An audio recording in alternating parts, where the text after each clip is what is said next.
오늘은 언약궤를 빼앗기다라는 제목으로 우리가 같이 말씀을 나눴으면 합니다. 사무엘상 4장 1절부터 11절 말씀 우리 함께 묵상했으면 좋겠는데요. 오늘 본문 말씀에는 이스라엘 백성과 블레셋 사람들의 싸움이 기록되어 있죠. 블레셋과 이스라엘 백성들은 사사시대부터 본격적으로 서로 싸움과 분쟁을 시작했습니다. 해를 거듭할수록 점점 더 이 충돌은 거세졌는데요. 정확히 오늘 본문 말씀에 나오는 싸움을 어떤 이유로 혹은 누가 시작했는지 알 수는 없습니다. 그렇지만 아마도 이 블레셋 사람들이 이스라엘 땅을 침공했기 때문에 이 싸움이 시작되었을 것이다 생각할 수가 있어요. 왜냐하면 1절에 블레셋 군대가 진을 치고 있다라고 하는 아벡은요, 본래 이스라엘 땅입니다. 이스라엘 백성이 살던 땅이에요. 자, 1절 말씀 다시 한번 읽겠습니다.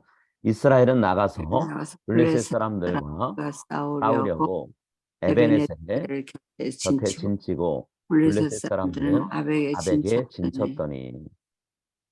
자, 이 싸움의 결과로요, 이스라엘 백성들은 무려 4천 명이나 군인을 잃었습니다. 그리고 결과는 패배했어요. 자, 이 참혹한 결과를 놓고 이스라엘 백성의 지도자였던 장로들이 큰 혼란에 빠집니다. 하나님께서 자신들에게 패배를 맛보게 하셨다는 사실 자체가 납득이 안 되는 거예요. 결과는 패배였지만 어쨌든 자, 여기서 더 이상 밀려서 완전히 패배한다고 하면 이스라엘 백성은 블레셋의 압제를 받을 수밖에 없죠. 여러 번에 걸쳐서 이런 압제를 경험해 봤잖아요. 그러니까 여기서 벗어나고 싶은 거죠. 자, 그래서 이스라엘 장로들이 대책을 세웁니다. 이들이 찾았던 대책은 실로 성소에 있는 여호와의 언약궤를 전쟁터로 모셔오는 거예요. 자, 3절에 이렇게 돼 있죠. 여호와의 언약궤를 실로에서 우리에게로 가져다가 우리 중에 있게 하여 그것으로 우리를 우리 원수들의 손에서 구원하게 하자. 자, 언약궤를 전쟁터에 가져온다고 무슨 변화가 있을까 생각할 수 있습니다. 그런데 이스라엘 장로들이 이런 결정을 내리게 된 이유가 있어요. 이스라엘 역사를 여러분들이 읽어보시면 언약궤가 이스라엘 백성과 함께하느냐 아니냐에 따라서 전쟁의 승패가 결정되는 경우가 너무나 많아요. 민수기 말씀에 그런 일이 있고요. 여호수아에도 그런 경우가 굉장히 많습니다. 자, 언약궤를 전쟁터로 가져온 결과로 이스라엘 백성과 블레셋 백성들 사이에 실질적인 반응의 차이가 나타났어요. 이스라엘 백성 언약궤가 자신들이 있는 진영으로 왔다는 사실만으로도 엄청난 흥분과 열광을 하게 되었어요. 그래서 땅이 진동할 정도로 이스라엘 백성들이 환호성을 질렀다라고 얘기합니다. 자, 5절에 언약궤가 함께한 것으로 인해서 이스라엘 진영에 있었던 변화가 기록되어 있죠. 여호와의 언약궤가 진영에 들어올 때 온 이스라엘이 큰 소리로 외치매 땅이 울린지라. 여러분, 땅이 울릴 정도로 큰 소리가 울렸다라는 거, 과장법일 수도 있지만 실제로 그랬을 수도 있습니다. 그만큼 이스라엘 백성들에게 이 상황이 굉장히 기뻤다라는 거예요. 블레셋 진영에는 반대 상황이 벌어집니다. 언약궤가 이스라엘 백성들 사이에 도착했다는 말을 듣는 순간 블레셋 사람들은 두려움에 떨었어요. 여호와의 언약궤가 이스라엘 백성과 함께했다는 것을 아는 순간 그들이 들었던 소문을 기억하게 되는 거죠. 언약궤가 전쟁터에 있을 때마다 그 싸움에서 이스라엘 백성들이 이겼다는 것, 그들 소문을 들어서 알고 있어요.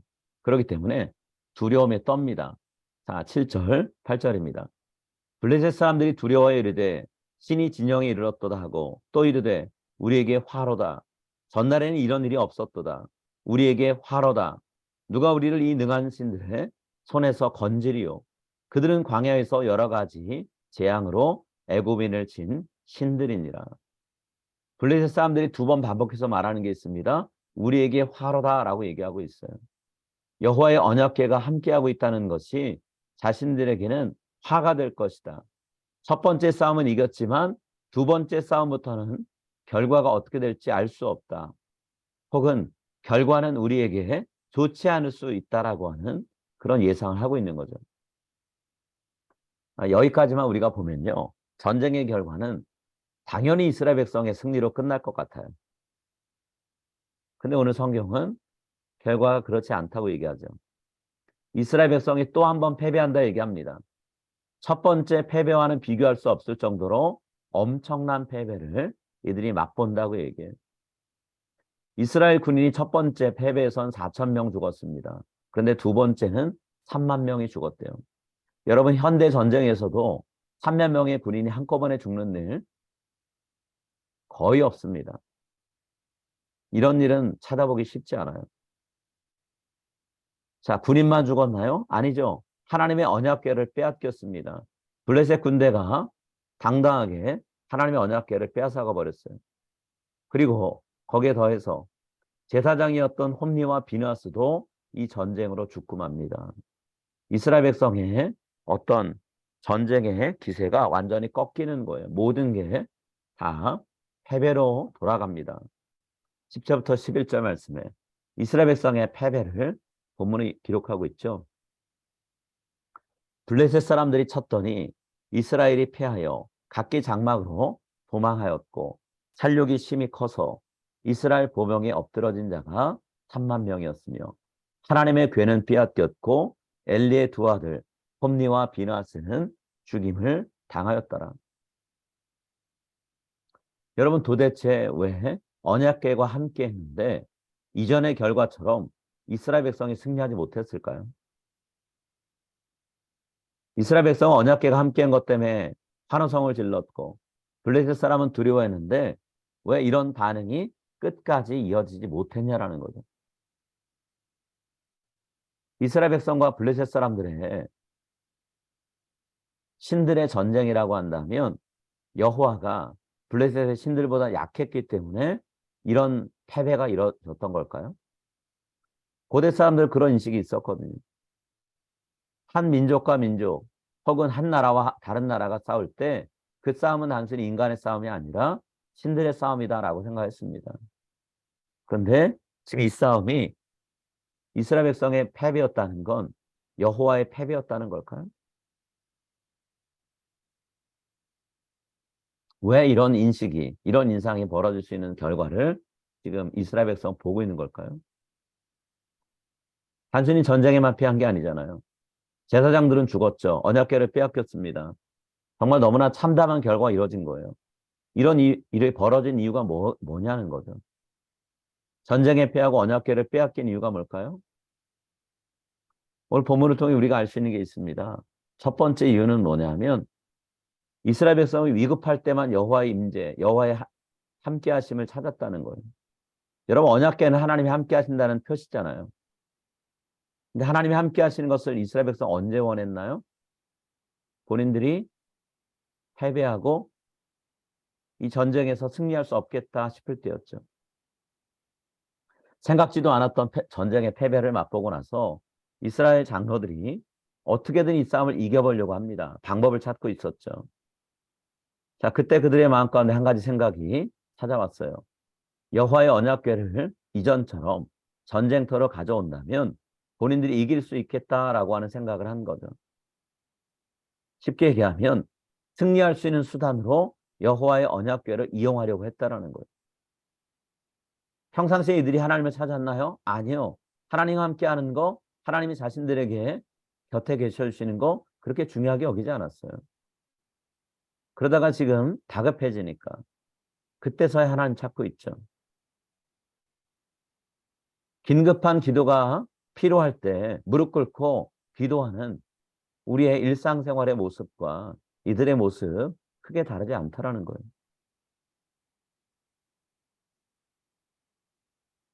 왜 위급할 때만 우리가 하나님을 찾을까요? 평상시 우리의 삶의 관심이 하나님께 없기 때문이에요. 우리 자신에게 있기 때문이라는 거죠. 내가 어떻게 살아가야 될까? 내 삶에 내가 원하는 건 뭘까? 그걸 이룰 수 있는 방법은 뭘까? 여기에만 우리의 관심이 있다라는 거예요. 하나님이 나에게 원하시는 것은 무엇일까? 여기 관심 없죠. 자, 여호와의 언약궤를 자신들 곁으로 가져오자라고 이스라엘 장로들이 말할 때 3절에서 5번이나 반복해서 사용하는 말이 있습니다. 그 어떤 말일까요? 우리라는 단어예요. 우리. 이들의 관심사가 어디에 있는가를 정확히 보여주는 단어입니다. 자, 3절. 우리라고 파랗게 표시된 부분을 좀 강조해서 우리 한번 읽겠습니다.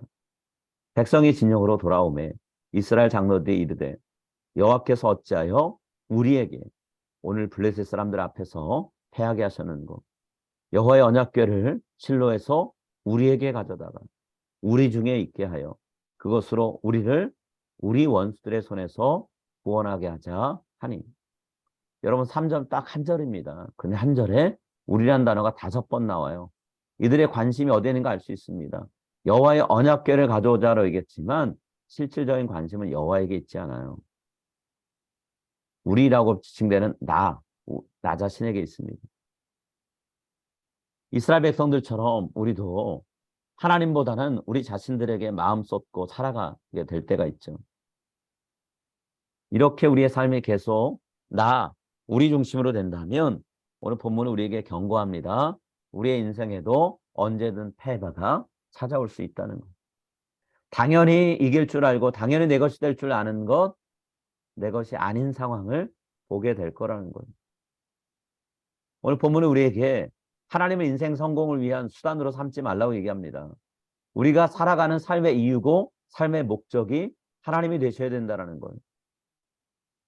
오늘 본 말씀을 읽으면서 하나님을 위해서 내 자신을, 내 삶을 내어기 드리겠다라고 고백하고 결단하고 그대로 살아가는 저와 여러분이 될 수 있기를 간절히 바랍니다. 하나님을 수단으로 삼지 않았으면 좋겠어요. 하나님을 다급한 순간만 찾는 게 아니라 오늘 우리가 새벽 기도에 나와서 함께 기도하는 것처럼 매일 매 순간 한결같이 하나님을 찾는 우리가 될 수 있기를 바랍니다. 하나님과 멀어질 수 있는 이유, 기회는 너무나 많아요. 그러나 그 모든 것을 이겨내고 하나님 앞으로 매일 매 순간 나오는 우리 모두가 다 되었으면 합니다. 하나님을 수단으로 삼고 목적으로 삼지 않으면 우리 인생의 패배 맛봅니다. 자, 오늘 본문이 언약궤를 가져오고도 전쟁에 패한 이유, 오히려 언약궤를 뺏긴 이유가 뭐라고 얘기하나요? 2번째 이유가 있죠. 2번째 이유는 뭔가요? 하나님께서 이스라엘의 패배와 언약궤를 잃어버리는 것 계획하셨기 때문이라는 것. 하나님의 뜻하신 바가 그것이기 때문이라는 거죠. 11절 말씀 우리 한번 다시 같이 읽겠습니다. 하나님의 궤는 빼앗겼고 엘리의 2 아들 홈니와 비느하스가 죽임을 당하였더라. 하나님은 그분의 언약을 담은 상자가 블레셋 군대의 손에 넘어가게 만드셨어요. 그리고 이스라엘 백성들이 거룩한 삶을 살도록 그들을 이끌어야 되는 책임진 2 제사장들도 죽게 만드셨죠. 자, 이것을 통해 하나님 뭘 보여주려고 하셨나요?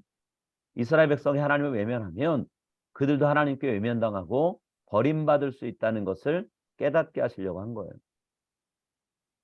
아무리 제사장으로 부름받았다고 해도 하나님을 함부로 대하며 살아간다면, 하나님 무시하고 산다면 그들도 벌을 받을 수 있다는 사실을 하나님이 알려주려고 하셨다는 거예요.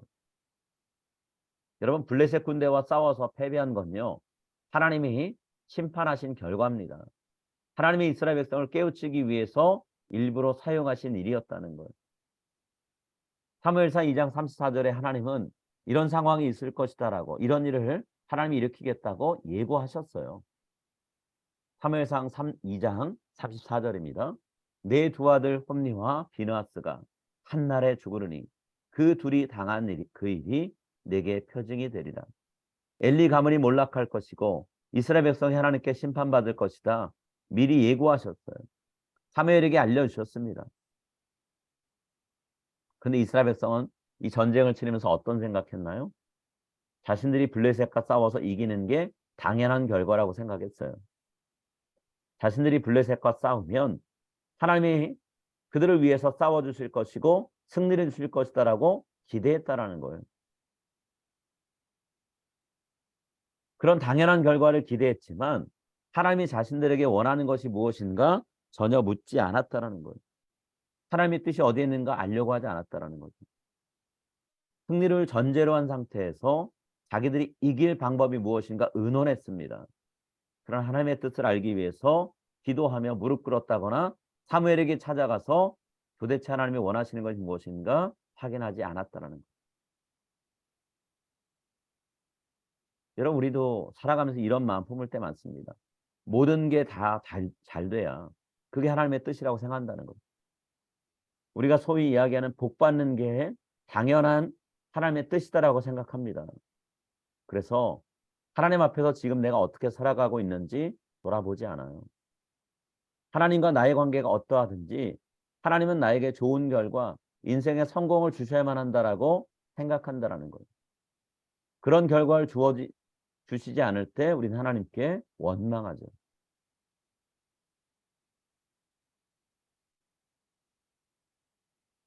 내가 생각하는 거, 내가 계획하는 거, 그게 반드시 이루어진다 생각하는 마음을 통해 우리가 알 수 있는 게 뭔가요? 내가 내 인생의 주인 되어 살아가고 있다는 걸 알 수 있어요. 죄성을 벗어버리지 못한 우리의 모습을 그런 걸 통해 확인하게 되는 거예요. 하나님께서 내 인생의 주인이 되셔야 되는데 내가 주인 되어 살아가고 있다는 거죠. 이런 잘못된 생각 바로잡기 위해서 하나님이 하신 일이 뭔가요? 인생의 패배, 실패를 맛보게 하신다는 거예요. 그렇게 해서 하나님이 우리에게 엎드릴 기회를 주신다는 거예요. 아무리 우리가 똑똑해서 많은 일을 계획하고 앉아서 회의해도요. 하나님이 한번 손대서 꺾어버리시면 그 수많은 계획 한순간에 무너집니다. 인생을 계획한 대로 다 이루고 사는 사람이요. 하나님을 의지하는 사람은 살지 못해요. 하나님 믿지 못합니다. 자수성가한 사람들 신앙생활하기 어려워요. 내가 노력하면 얻어지는 것들이 많기 때문에요. 하나님을 겸손하게 의지하지 못한다라는 거예요. 하나님의 도움이 없어도 충분히 내 힘으로 모든 문제 해결할 수 있기 때문에 그런 사람들은 하나님 믿지 않습니다. 하나님 의지하지 않아요. 그렇게 살면 하나님을 향한 믿음이 생기지 못할 수도 있고요. 하나님을 향한 믿음을 갖고는 있지만 그 믿음이 자라지 못한다는 거예요. 오늘 이 자리에 이른 새벽 우리의 잠을 깨워가면서 모인 우리들은요. 지금까지 어떤 삶을 살아왔나요? 내 힘, 내 능력, 내 노력 그것으로 여기까지 왔다라는 결론 내릴 만한 그런 인생 살아오셨나요? 아니면